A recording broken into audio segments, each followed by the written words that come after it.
A primeira coisa que é preciso compreender é que não existem três instâncias no Poder Judiciário brasileiro.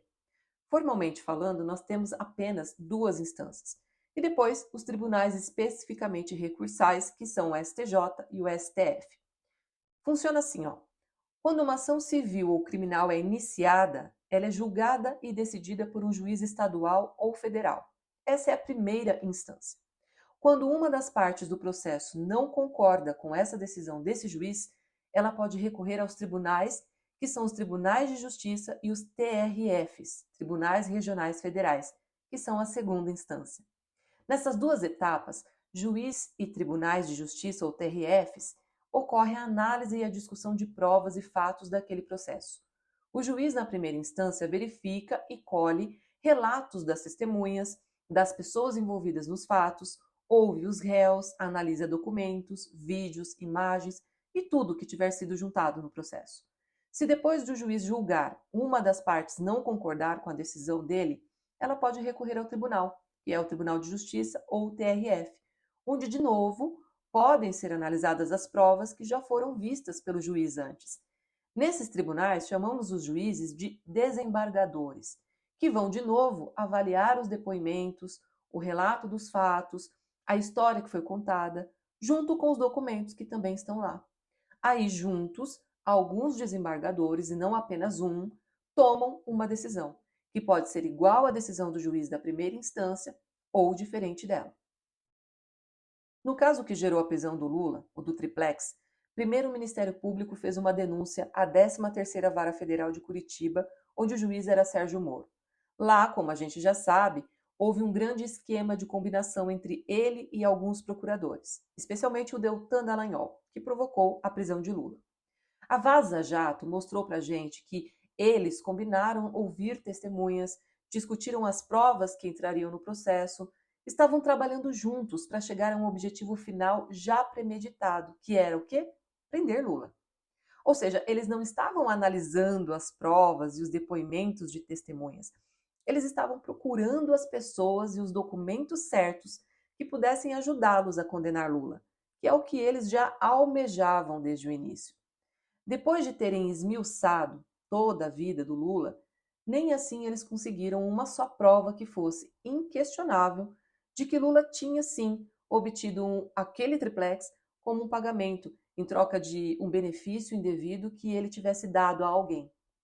Não havia nenhum documento que repassasse o imóvel a Lula. Não havia nenhuma gravação telefônica ou mesmo mensagens entre pessoas da época que teriam combinado essa troca de favores.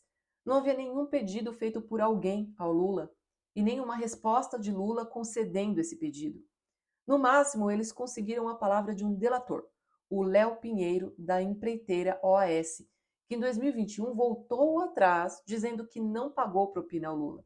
Mas isso ele fez só depois que a Lava Jato já tinha começado a ser desmascarada com a Vaza Jato e que todo mundo já estava sabendo que Sérgio Moro e Dallagnol usavam a prisão das pessoas para chantageá-las e obrigá-las a falar qualquer coisa para serem soltas, mesmo sem apresentar nenhum indício de prova. Elas só tinham que falar. Isso virava manchete nos jornais, destruía gradativamente a imagem de Lula, Dallagnol e Moro ganhavam força e, com isso, a prisão dele ficava cada vez mais fácil. Depois veio a fase do TRF4, a segunda instância, onde de novo os desembargadores, que são os juízes nesse tribunal, podem rever as provas e os depoimentos do processo. E no TRF4 a gente viu que não só eles confirmaram a condenação de Lula por Sérgio Moro, como ainda aumentaram a pena dele. Mas nós também vimos na Vaza Jato conversas de desembargadores com Deltan Dallagnol, a pressão dos procuradores para obter decisões favoráveis do TRF4 usando a imprensa. Teve até Sérgio Moro suspendendo suas férias no exterior para impedir um desembargador, o Dr. Rogério Favretto, de libertar o Lula da prisão através de um habeas corpus, no qual esse Favretto tinha total autonomia para decidir. E depois o próprio tribunal cancelou a decisão desse desembargador.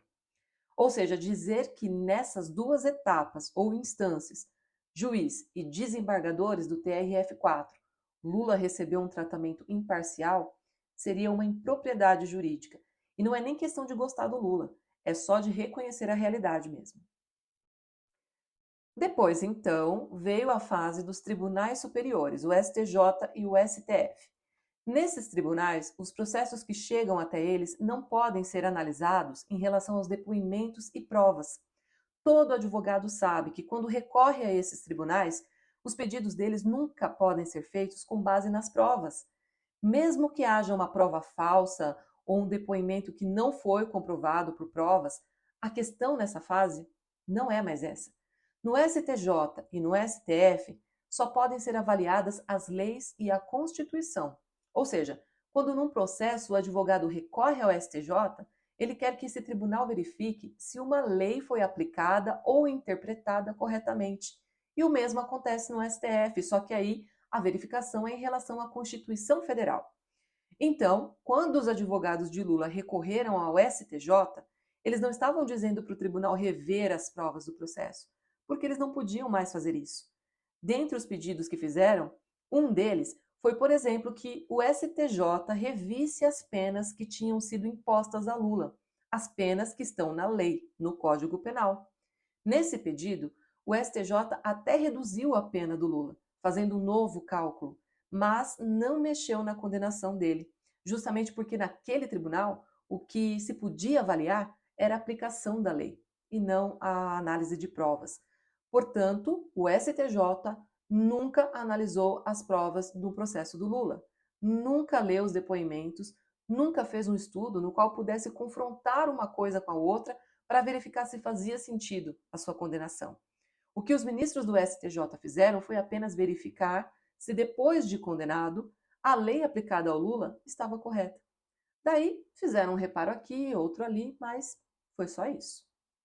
Então, primeiro, é completamente errado dizer que o STJ é uma terceira instância, porque ele não analisa provas. E também é errado dizer que ele confirmou a condenação do Lula, porque nessa fase, não é nem que eles não queiram, é que eles não podem analisar as provas de nenhum processo. Então, se Lula foi condenado e teve a sua condenação mantida na primeira instância através do então juiz Sérgio Moro e na segunda instância através do TRF4, a Vaza Jato já nos mostrou o porquê. E se quando recorreu ao STJ a condenação de Lula foi mantida, foi simplesmente porque o STJ não podia legalmente avaliar o conjunto probatório do processo, justamente porque isso não faz parte de sua função. Então, eu acho que agora, talvez, tenha ficado um pouquinho mais claro que o argumento de que Lula foi condenado em 3 instâncias é tão simplesmente uma mentira.